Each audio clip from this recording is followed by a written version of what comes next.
제3장.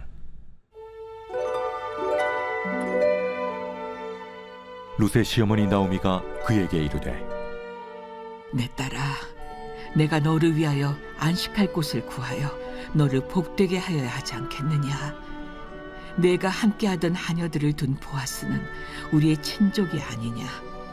보라, 그가 오늘 밤에 타작 마당에서 보리를 까불리라. 그런즉 너는 목욕하고 기름을 바르고 의복을 입고 타작 마당에 내려가서 그 사람이 먹고 마시기를 다 하기까지는 그에게 보이지 말고, 그가 누울 때 너는 그가 눕는 곳을 알았다가 들어가서 그의 발치 이불을 들고 거기 누우라. 그가 내 할 일을 내게 알게 하리라.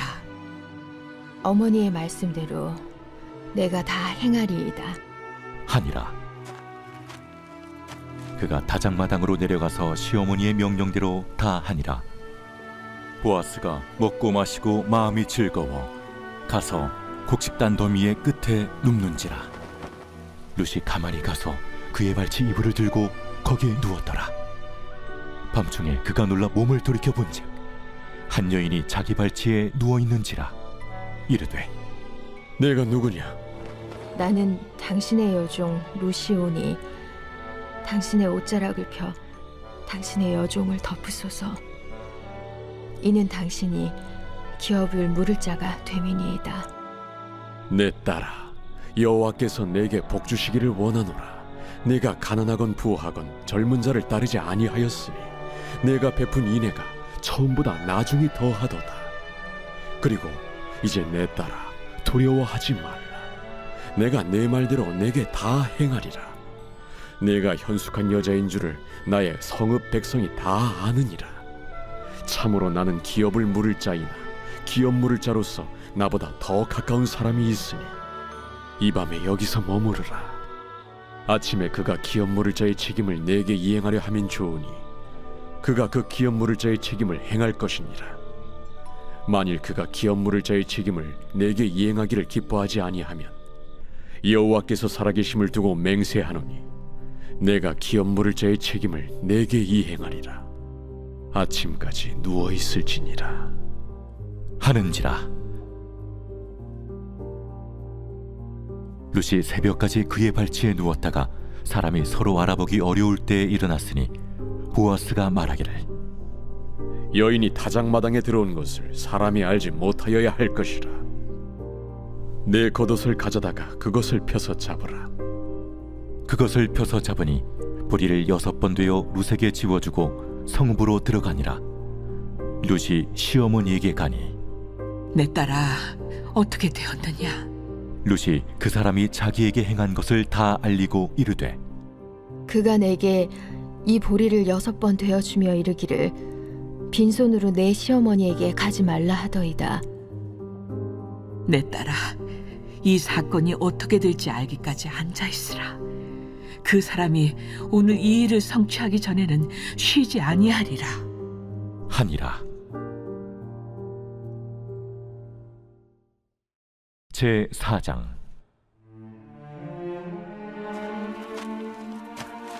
보아스가 성문으로 올라가서 거기 앉아있더니 마침 보아스가 말하던 기업 물을 자가 지나가는지라. 보아스가 그에게 이르되, 이리로 와서 앉으라. 그가 와서 앉으매 보아스가 그 성읍 장로 10명을 청하여 이르되, 당신들은 여기 앉으라.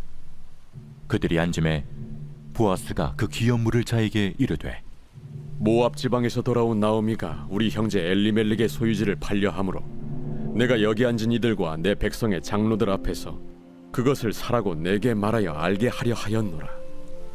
만일 내가 물으려면 물으려니와 만일 내가 물으지 아니하려거든 내게 고하여 알게 하라. 내 다음은 나요, 그 외에는 물을 자가 없느니라. 그가 이르되, 내가 물으리라. 하니 보아스가 이르되, 내가 나오미의 손에서 그 밭을 사는 날에 곧 죽은 자의 아내 모압 여인 룻에게서 사서 그 죽은 자의 기업을 그의 이름으로 세워야 할지니라. 하니 그 기업 물을 자가 이르되, 나는 내 기업에 손해가 있을까 하여 나를 위하여 물으지 못하노니 내가 물을 것을 내가 물으라. 나는 물으지 못하겠노라. 하는지라. 옛적 이스라엘 중에는 모든 것을 물으거나 교환하는 일을 확정하기 위하여 사람이 그의 신을 벗어 그의 이웃에게 주더니 이것이 이스라엘 중에 증명하는 전례가 된지라. 이에 그 기업 물을 자가 보아스에게 이르되 내가 너를 위하여 살아. 하고 그의 신을 벗는지라. 보아스가 장로들과 모든 백성에게 이르되 내가 엘리멜렉과 기련과 말론에게 있던 모든 것을 나오미의 손에서 산 일에 너희가 오늘 증인이 되었고, 또 말론의 아내 모압 여인 룻을 사서 나의 아내로 맞이하고 그 죽은 자의 기업을 그의 이름으로 세워 그의 이름이 그의 형제 중과 그곳 성문에서 끊어지지 아니하게 하매 너희가 오늘 증인이 되었느니라. 하니 성문에 있는 모든 백성과 장로들이 이르되 우리가 증인이 되나니 여호와께서 내 집에 들어가는 여인으로 이스라엘의 집을 세운 라헬과 레아 두 사람과 같게 하시고 내가 에브라스에서 유력하고 베들레헴에서 유명하게 하시기를 원하며 여호와께서 이 젊은 여자로 말미암아 내게 상속자를 주사 내 집이 다말이 유다에게 낳아준 베레스의 집과 같게 하시기를 원하노라. 이에 보아스가 룻을 맞이하여 아내로 삼고 그에게 들어갔더니 여호와께서 그에게 임신하게 하심으로 그가 아들을 낳은지라. 여인들이 나오미에게 이르되 찬송할지로다. 여호와께서 오늘 내게 기업 물을 자가 없게 하지 아니하셨도다.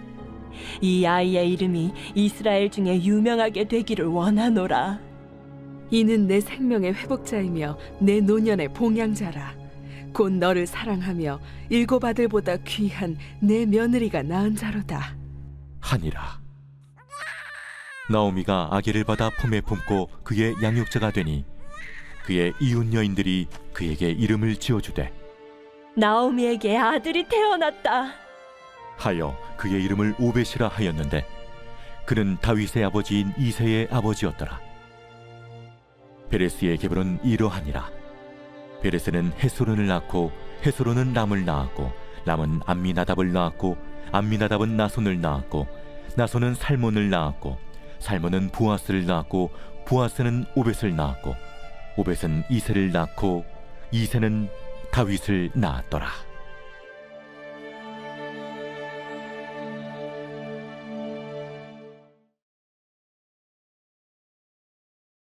제 93편.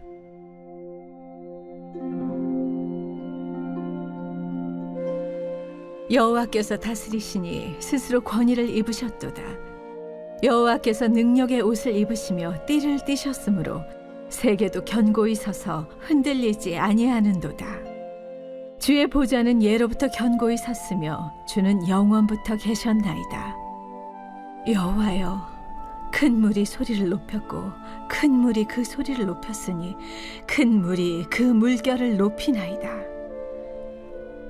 높이 계신 여호와의 능력은 많은 물소리와 바다의 큰 파도보다 크니이다.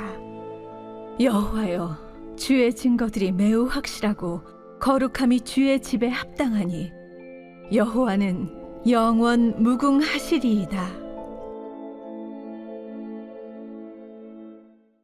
오늘 우리가 은혜 받을 하나님 말씀은 룻기 4장 9절에서 10절까지 말씀입니다. 보아스가 장로들과 모든 백성에게 이르되 내가 엘리멜렉과 기련과 말론에게 있던 모든 것을 나오미의 손에서 산 일에 너희가 오늘 증인이 되었고 또 말론의 아내 모압 여인 롯을 사서 나의 아내로 맞이하고 그 죽은 자의 기업을 그의 이름으로 세워 그의 이름이 그의 형제 중과 그곳 성문에서 끊어지지 아니하게 하매 너희가 오늘 증인이 되었느니라 하니. 아멘. 오늘은 고엘이 되기로 결심한 보아스라는 제목으로 하나님 말씀 전하겠습니다. 혹시 여러분은 보증 때문에 애매한 일을 당한 적이 있으신가요? 지금은 폐지되었지만 과거에는 개인적인 친분이나 혈연 관계를 이유로 연대 보증을 서는 경우가 꽤 있었습니다. 그럼 예전에는 왜 보증이라는 제도가 있었느냐? 누군가 금융기관에서 돈을 빌릴 때 채무자의 신용이나 담보가 부족하면 제3자를 보증인으로 세워 그 부족한 신용을 채웠습니다. 그런데 이 보증, 즉 연대 보증이라는 제도가 너무나 위험한 것이 나는 선의로 보증을 섰을 뿐인데 채무자가 악한 마음을 먹고 잠적해버리면 보증인이 그 채무를 몽땅 짊어지는 불합리한 일이 너무나 빈번하게 일어났습니다. 보증 한번 잘못 썼다가 압류딱지가 집에 붙고 가정이 파탄나는 일들이 비일비재하게 있었습니다. 아마 이 설교를 듣는 분들 중에도 과거 그런 억울한 일을 겪었던 분이 분명히 계실 겁니다. 이런 부작용으로 인하여 연대보증이라는 제도는 역사 속으로 서서히 사라지게 됩니다. 현재 개인의 대출에 있어서는 이 연대보증은 완전히 폐지가 되었습니다. 그러나 은행권에서는 채무 불이익이나 경영자가 고의로 부도를 내는 등의 도덕적 해이를 방지할 목적으로 기업을 대상으로는 여전히 연대보증 제도를 유지하고 있습니다.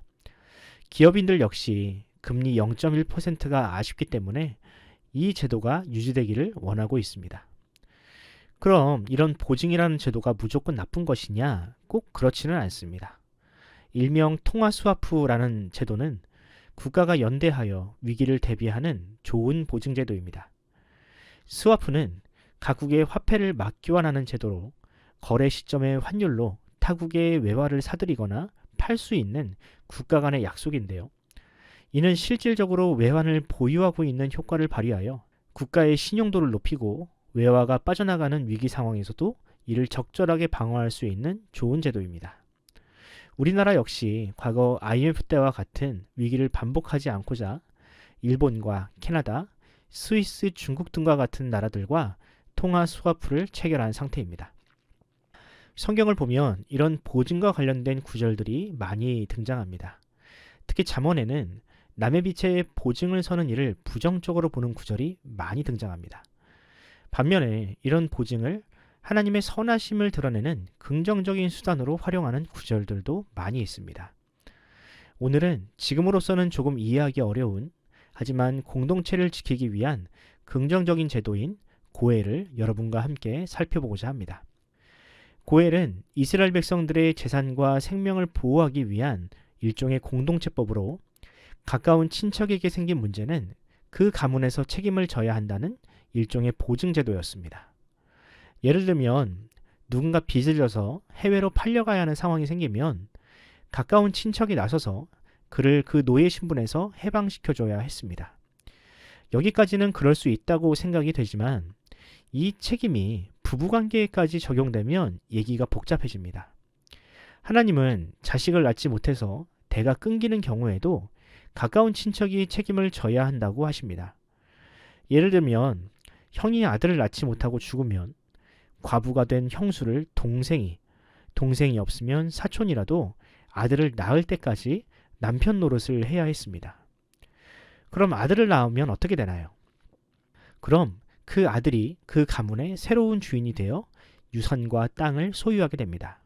만약 그 고엘이 된 사람과 부부가 된다면 다행이지만 남자에게 이미 아내가 있어서 부부가 될 수 없다면 태어난 아들은 자신과는 상관없는 다른 집의 상속자가 될 뿐이었습니다. 만약 그 집에 아들이 없으면 자연스럽게 내 재산이 될 수 있는 유산인데 굳이 친척과 잠자리를 해야 할 이유가 무엇이겠습니까? 그 일로 인하여 평온했던 나의 가정에 문제가 생기면 그 일은 누가 보상해 주나요? 그래서 이 고엘의 전통은 사람들에게 그다지 환영받지 못했습니다. 왜냐하면 이 제도가 사람의 이기심과 본성에 어울리지 않았기 때문입니다.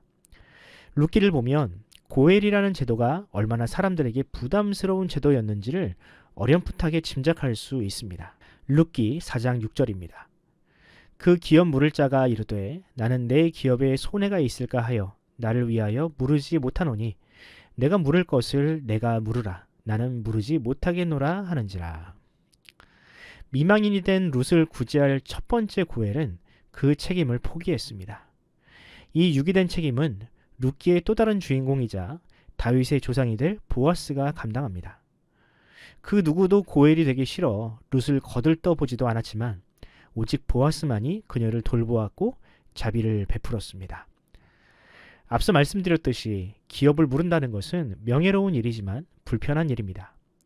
이를 위해서는 사람의 본성인 이기심을 버려야 했으며 다른 사람의 고통과 수치를 그대로 감당해야 했습니다. 하지만 보아스는 그런 이기심을 버리고 장차 태어날 다윗의 조상이자 예수님의 족보에 어울리는 삶을 살았습니다. 룻에게 보아스가 고엘이 되었다면 우리의 고엘은 예수님이었습니다. 본래 우리는 하나님의 나라에서 철저히 소외된 죄인들이었습니다. 우리의 영혼은 죄로 말미암아 하나님과 멀어져 늘 가난했으며 사탄의 노예가 되어 선을 행할 능력과 의지조차도 가질 수 없는 존재들이었습니다.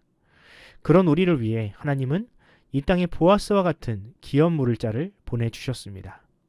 하나님의 아들이신 예수 그리스도는 친히 우리의 친척이자 남편이 되셔서 우리의 죄값을 대신 치르시고 우리를 죄와 사망에서 자유케 하셨습니다. 비록 그 일이 생명이라는 값비싼 대가를 치르는 일이었지만 예수님은 십자가에 달리시기까지 우리를 사랑하셨습니다. 이제 예수님은 우리에게도 보아스와 같은 삶을 요구하십니다. 보아스가 룻에게 풍성한 양식을 안겨주고 그 시어머니 나오미의 생계까지 책임진 것처럼 가난한 자들을 돌보라고 말씀하십니다. 그리고 그런 고엘의 삶을 사는 사람을 버리지 않으시고 하나님이 오히려 그들의 고엘이 되시겠다고 약속하십니다.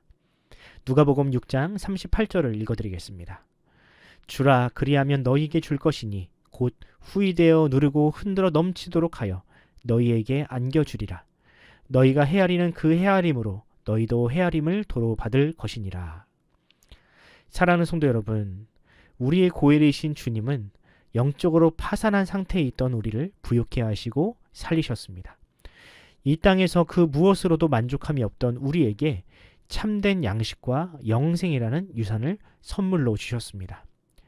이제 우리가 누군가를 위한 고엘의 삶을 감당할 차례입니다. 룻에게 보아스가 그러했듯이 우리도 누군가의 고통을 공감하며 그 수치의 자리에서 함께 눈물을 흘릴 차례입니다. 산불로 인하여 고통당하는 이웃, 이 땅에 정의가 없어 가슴을 치는 이들과 함께 눈물을 흘릴 차례입니다. 오늘 하루 우리 모두가 죄인의 본성인 이기심과 편안함을 버리고 보아스가 선택한 삶, 예수님이 우리를 위해서 사신 그런 삶을 살아가기를 간절히 소원합니다. 기도하겠습니다.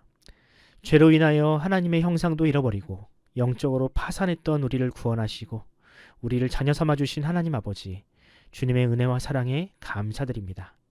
주님은 원래 우리가 감당했어야 할 죄와 사망의 짐을 대신 지시고 십자가에서 죽으시고 부활하셨습니다. 그리고 그분을 믿는 자들에게 잃었던 생명을 회복시키셨습니다. 이제 주님은 우리에게도 그와 같은 사명을 요구하십니다. 주님께서 우리의 죄를 대신 감당하셨던 것처럼 우리도 이웃의 아픔과 연약함을 대신 감당하라 하십니다. 주님, 우리도 이제 그 십자가의 능력을 의지하여 이 세상을 위로하고 회복하는 고엘로 살기를 원합니다. 주여, 연약한 우리를 불쌍히 여기시고 더 이상 이기심의 노예가 아닌 인자와 자비로 다스리시는 하나님의 백성으로 살게 하여 주옵소서. 그리하여 이 땅이 하나님의 은혜를 누리며 억눌린 자, 가난한 자들이 우리를 통해 주님을 보게 하옵소서. 감사드리며 우리 구주 예수님의 이름으로 기도합니다. 아멘. 사랑하는 성도 여러분, 이 새벽 기도하실 때 주님께 그렇게 기도합시다. 주님, 정의와 공의에 목마른 이 땅의 백성들에게 하나님의 미시파트와 ጼ데카를 맛보게 하여 주옵소서. 하나님의 백성들이 주님의 뒤를 쫓아 세상의 아픔을 치유하는 고엘로 살게 해달라고 기도합시다. 각종 재난으로 인하여 고통당하는 이들에게 하나님의 위로를 허락하시고 하루속히 이 땅의 혼란이 잠재워져 정상적인 국가로 돌아가게 하여 주옵소서. 우리 교회를 위하여 기도하실 때 하나님께서 세우신 담임 목사님과 또한 모든 성도들이 하나님께서 주시는 지혜와 건강을 경험하게 해달라고 기도해 주시기 바랍니다.